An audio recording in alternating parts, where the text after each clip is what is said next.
It's such a privilege to be here in front of all you warriors. It's a privilege because warriors enjoy knowing where the battle is. Today, folks, we're under attack. And there's a difference between warriors and diplomats. We need diplomats. I'm not a diplomat. To a diplomat, diplomats, bless their hearts, they believe that negotiations is the only way. And to a diplomat, going to war is failure.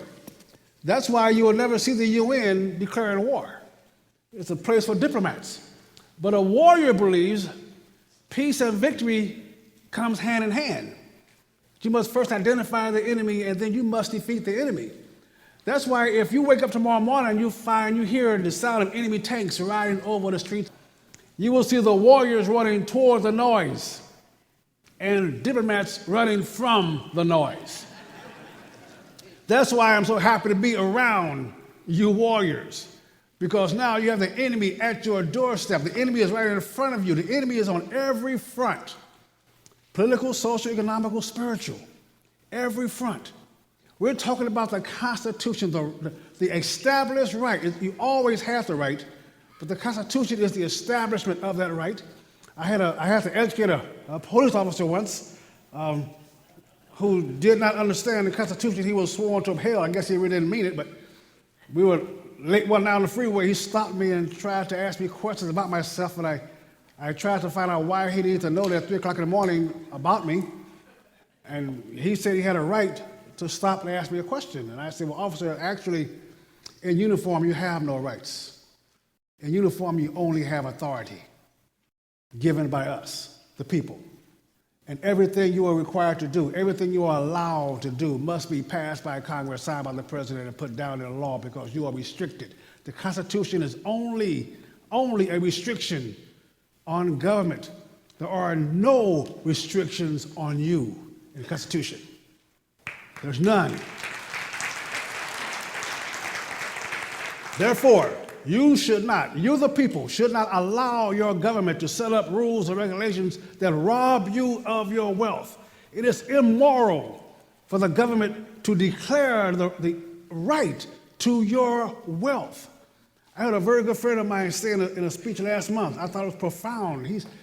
He said his father had told him that we've become a nation where the wealth that you earn, you are not entitled to. But the wealth that someone else yearns from you, they are entitled to. They're entitled to your earnings. And it's put to you in these ideas about fairness. It's not fair. People are starving. Mason, it's not fair. People don't have education. Mason, it's not fair. People are broken homes. It's not fair. What's not fair is to allow the natural instincts of the slave master, the natural instincts of the slave master to manage your lives. It takes something different. It is unhuman. It takes something different from you to leave your natural human existence, to think it is proper for you to go and volunteer your servitude for someone else, knowing you're going to retire broke. Today, the 20 and 30-year-old kids have accepted as a fact of life that they will work until they die. They have accepted as a social norm that the fact that they will never retire, they will work until they die. Folks, if you accept the fact that you're going to work for someone else until the day you die, you have accepted slavery. Now, for all you white folks out there, welcome to slavery. I will be your guide.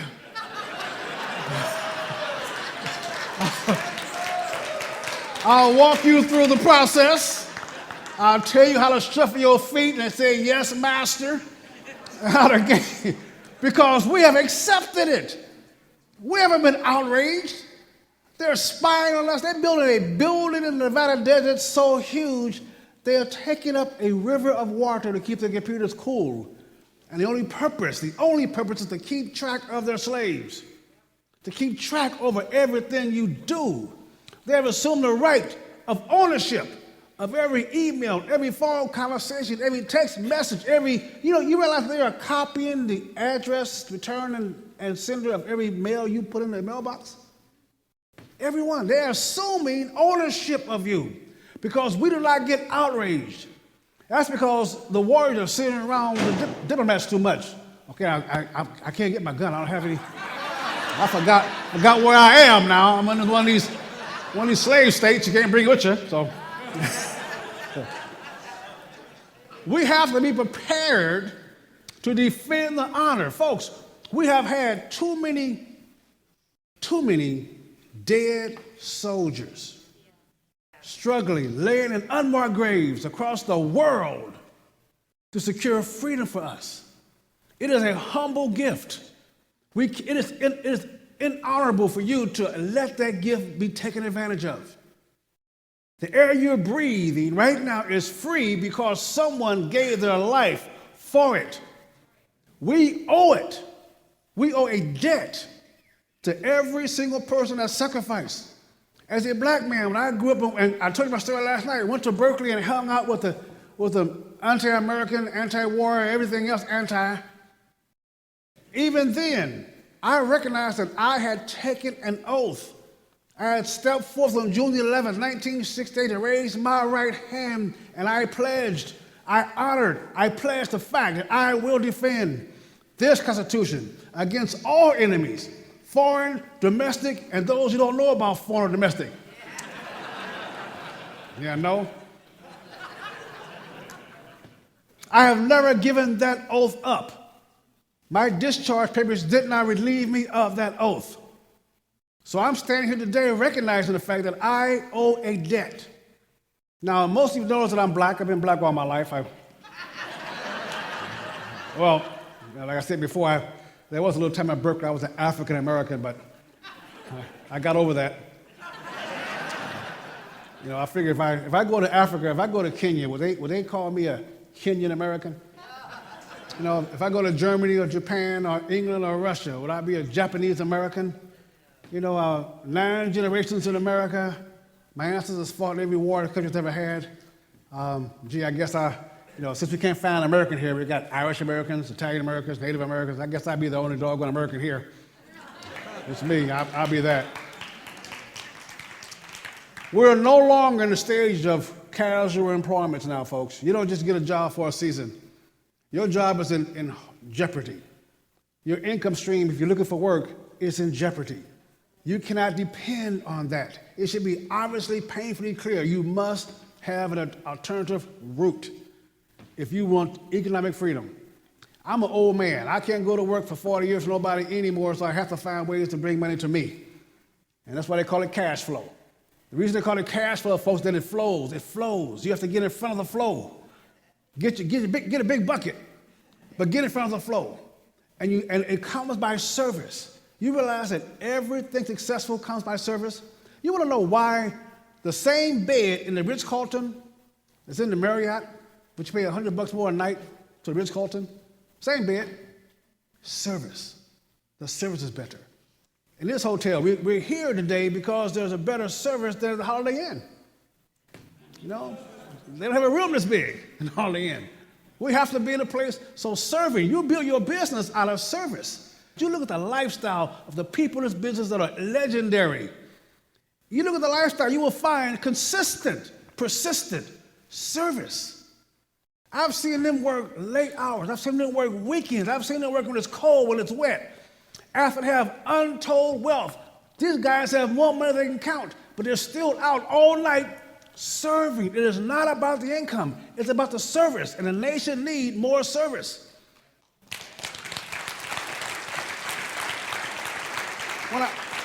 When I went to Berkeley, they kept telling me, see, the enemy tries to subtly put you to sleep.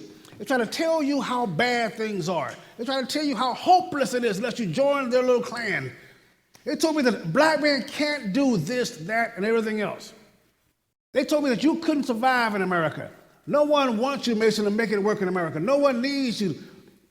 The problem I found was that these people talking to me were broke. They were broke. I mean, broke the Ten Commandments, broke. And a professor of business didn't own a business. He never owned a business. He was a failure in everything he had tried in business. And he stood there in a lecture hall at Berkeley and going to teach me about business. I'm sorry, I don't want to pay the fee to learn how to fail in business.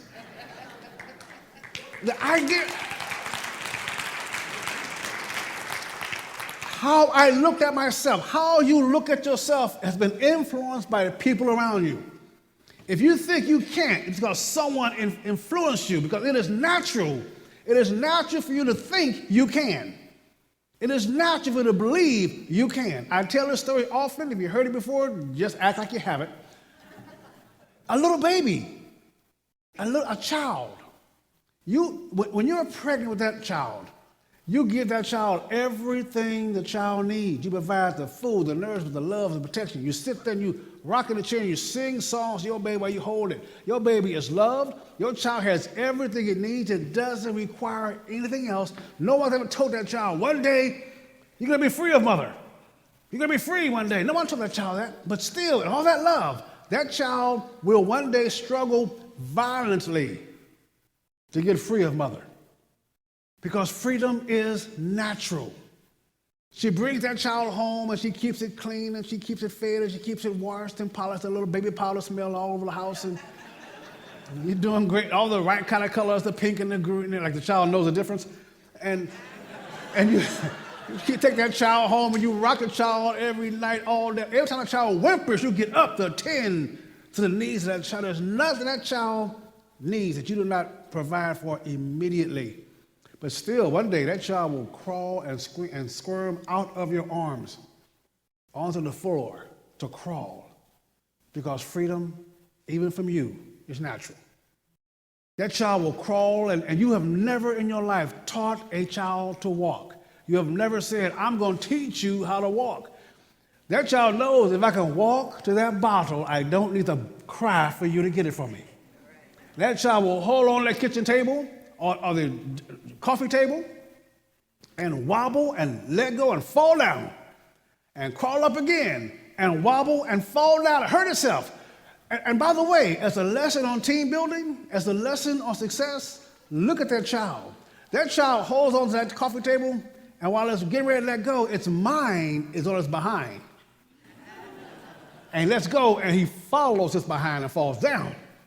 But you can tell when that child is finished with failing, when that child is done with failing, when you get enough of failing, you're tired of saying, I'm hitting this wall one more time, I'm going through this wall. You can tell when that baby is tired. That's why so many of you have the pictures of your baby's first step. Because you can tell, here it is now, I'm tired of falling. I'm going to walk today. The baby lets go and wobbles away and take that first step and starts laughing. Because freedom is natural. The child is excited. And you can't tell that child you cannot run. Even though you say to that child, stop running, stop running, stop running, all day long, stop running. The child said, I don't know what you're talking about, but I'm going to get over here. Stop running. That child will fall down, skin his knees, hit his head against the wall, breast his chin open, and get up and run again. Because it is natural to go from crawling to walking to running. It's a natural progression to go from crawling to walking to running. But nature has taught me, watching my kids grow up, nature will not let you go to the next level until you have mastered the level you're in. You cannot go from crawling to running. You have to master the hand-eye coordination of crawling that floor before you can get up and master the hand-eye coordination of walking, because all walking is, all that baby learns by standing and falling, all that baby learns is how to control the fall. When you walk out of here today, you are falling forward and balance yourself up and stand up and you fall forward again. You try to walk out of here going backwards, leaning backwards. Try to do that. You're succeeding in only controlling your falling. You are falling all day, every day. You have controlled it. You will not get to the next level of your business until you settle into it and master the business you're in. You must master where you are right now. In order for you to go to the next level and lead other folks to where you are, you must take where you are and absorb it like that baby does walking. And then when you find yourself controlling the falling, controlling the nose, controlling the note, controlling folks to get out, controlling your inability to keep focusing, controlling your emotions. Once you control it, nature will let you get to the next level. Confidence, what you've done. I'm at Berkeley. That's why I wrote the book, It's Okay to Leave the Plantation. Berkeley was a plantation. It was Master's training ground. It was Master's way to treat me how to pick cotton, how to clean cotton, how to find, how to look, and hopefully find a place to serve Master. I had to find a place to serve him. And when I announced that I was going to go into business for myself, everybody held their chest. What? What? Everybody. Every professor, every friend, every woman, every boy, every relative said, you're going to do what? How are you going to go into business, Mason? How can it possibly be in your dream to go into business? No one in our family goes into business. No one of our friends goes into business. No one of our relatives and our personal acquaintances, no one in school, all those professors were employees. You think you're better than us? Oh, I am sure I'm better than you. I'm confident because I am not going to be satisfied with walking. I am not going to be satisfied with crawling. I am going to run. And by the way, that baby doesn't get satisfied with running. You have to give that baby a Bob's Big Wheel, some tricycles, roller skates. We're going to get this thing rolling here. And your child will master the roller skating. And then he gets a bicycle. You got to master the bicycle. I got a BX, man, started jumping over cliffs and hills and all that stuff, trying to be better and better. And eventually, right now, folks, you're sitting here right now on a great Saturday, and your teenage kids at home are thinking about your car. Yeah. That car. Real freedom for mom and dad. Yeah. And like most slave holders, they expect you to pay for the gas and the insurance while they drive your car. Freedom. I had to understand what freedom was, what it meant. I had to agree with something very hard to agree with. I had to accept the concept that I had been deceived. That's difficult.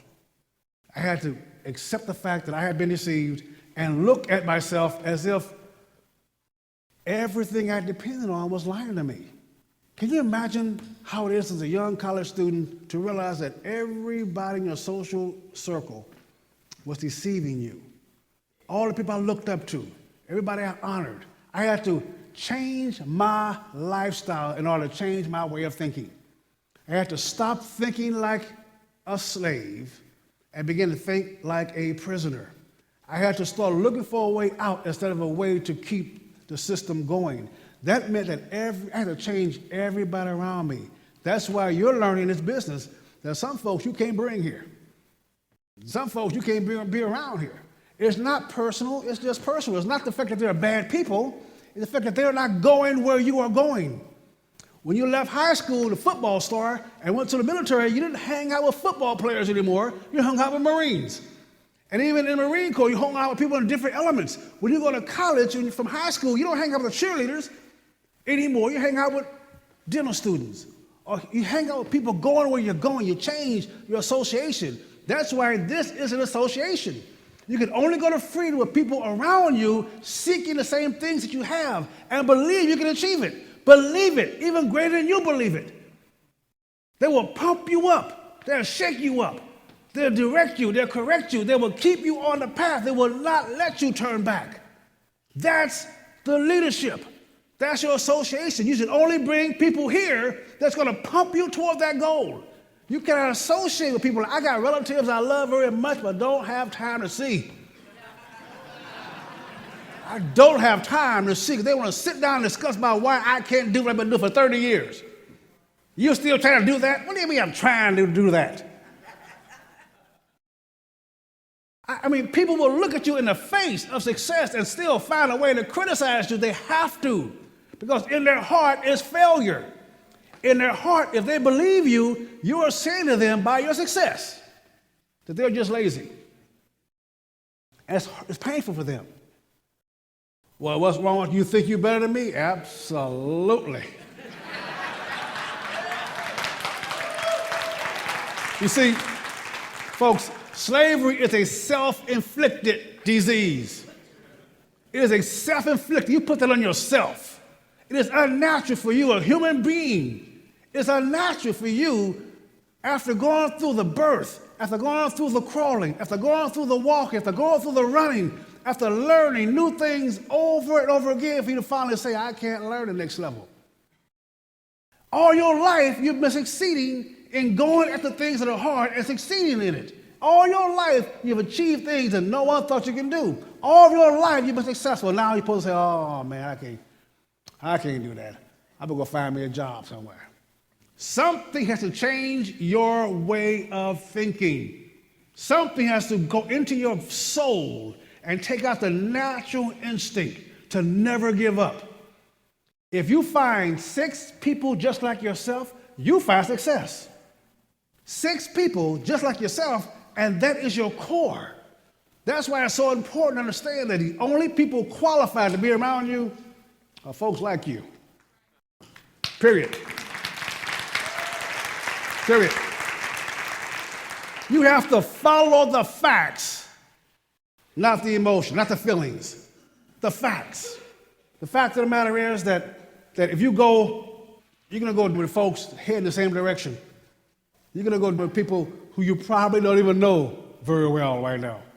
And the folks you know for a long time, you're going to end up saying, how did I ever get along with you? What did we have in common again? Oh, yeah, the sandlot in high school, maybe a football game. This is solid time, folks. This nation, this world is watching you. They're waiting for you. You are the warrior class, and you hear on news all day long the diplomats. They've asked me to come on TV often, but rarely twice.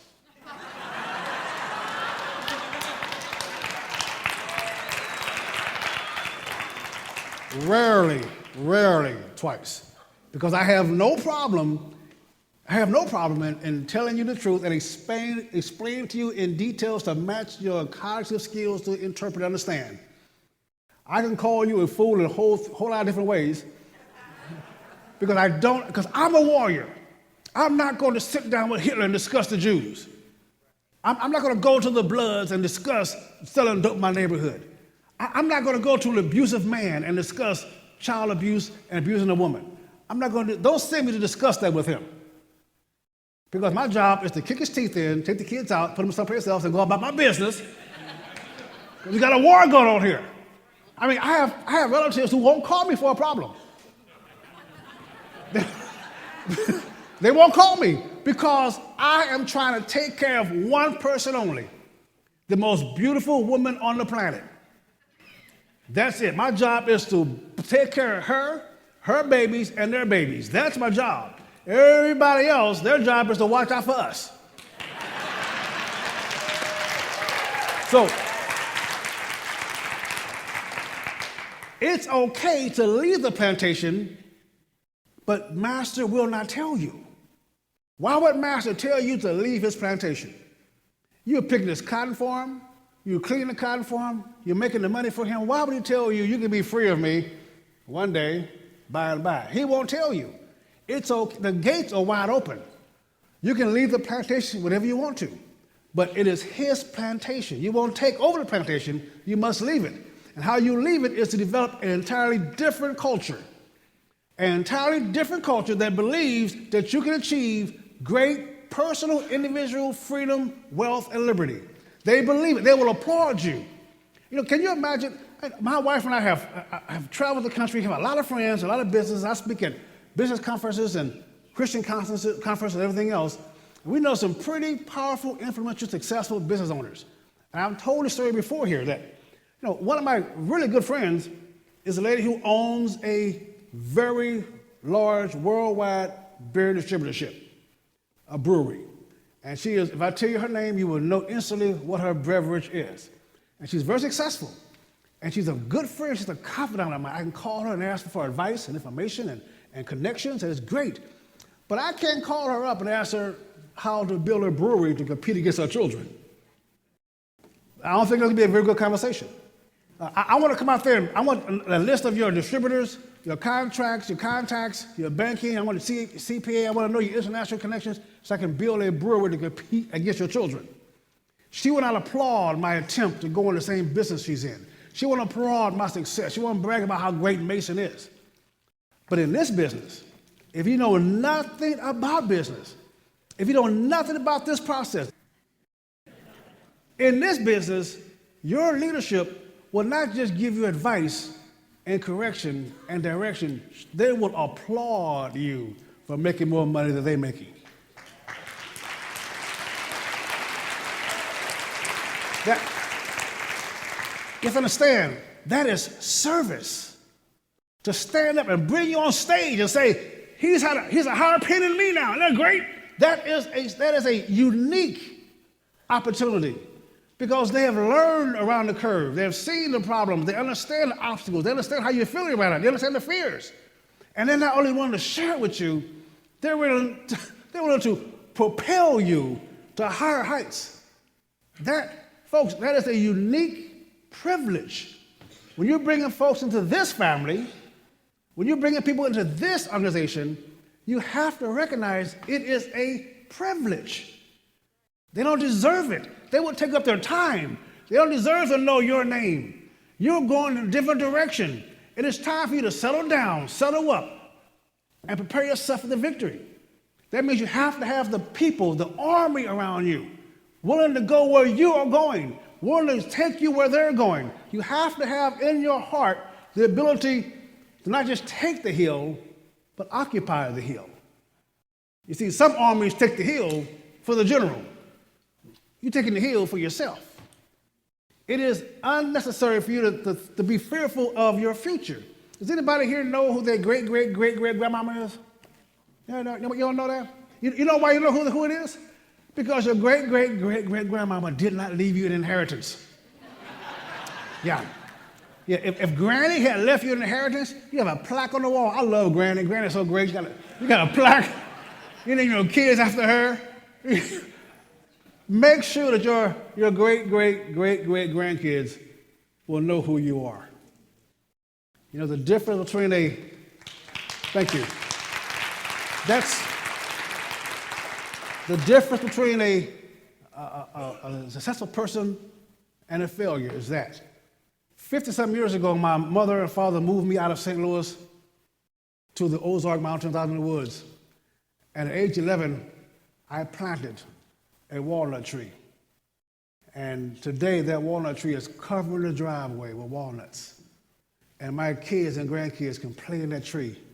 And long after I'm gone, their kids will be playing in that tree and eating walnuts from that tree, leaving something for the future, leaving something for your heritage, sitting down and talking to your kids about this world they're going to inherit, and standing up for them in the light of the attack. They're not attacking you, folks. You're already grown. They're not attacking you. They are attacking your children. They are enslaving your children. They want you not to love your children. They want you to give your children to them to conquer. They're attacking your children. And if you are a real American, if you are a real conqueror, if you are a real warrior, you will stand up and say, "Are you out of your mind?" You will stand up and say, "No more, I've had enough. Get back in that cage, you wild animal. We're going to take back our nation because it's one family at a time." Do not let them tell you that you're destined to be on a plantation. You tell them you're kicking the front door open, the gates wide open, because it's okay to leave it. If you don't leave it, it will leave you. It must be you. It has to be you. It cannot be anyone else. It cannot be your brother, your mother. It cannot be your children. It has to stop right here. And the world is waiting for this organization because you are the only ones I've seen that are trained up. You're the only one I see with your heads up high. You're not looking down. You're not depressed. You're not defeated. You're confident. And that's why they hate you so much, because you're confident. Fear leads you to look for protection. Fear. You know, when I first moved to where I'm living now, my children, who are very curious, take my phone and dial 911 to see what happens. Yeah, I love them, though. I love them. And a nice little police officer came into my home. She was a female deputy, and she said, "Oh, I understand with the kids. We got to look at your house and look around." So we just moved in. Boxes still all over the place. And she walked around, and in every level of my home, there was 2 or 3 guns out. My house. 2 or 3 guns out. She noticed the guns, and then we finally looked throughout the whole house and went out in the garage, and I opened the door of the garage up, and there was a shotgun by the garage door. And she said, "Don't you think it's kind of dangerous to have all these guns around these children? Why do you have so many guns around these children?" I said, "Because there's always some person interested in why I have guns in my home."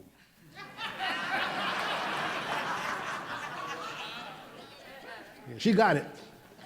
She understood. My responsibility as a full-grown man is to give my life defending these kids. It is not my responsibility to call you up. I'll call you to tell you what the dudes are laying out there in the streets. My job. I asked her, I said, "How long did it take you to get here?" 20 minutes. 20 minutes. As my children down 911, she pulls up. 20 minutes. Are you kidding me? No, you just keep on your coffee break. Eat another donut. I got this. I'll take care of this one. No problem. No problem. That's what you guys are. You're the real patriots. You're the ones saying, "I love America enough to succeed." America needs you to succeed. It needs your drive. It needs your energy. Even those who won't get into business with you, it needs to see you're protecting them and your family. They need to see it. You give them courage. You give them strength. You give them honor. You also give them fear. That's their problem, though. They need you to stand up and shout, "We are going to succeed." They cannot control an independent business owner. They cannot control what you think and do about what you think. They can only discourage you. So I am proud and honored to be among you. I'm going to sit back and take notes. I'm going to be able to tell my kids how this revolution that won back America evolved. It evolved because freedom-loving people decided to get up, stand up, and leave the plantation. God bless you.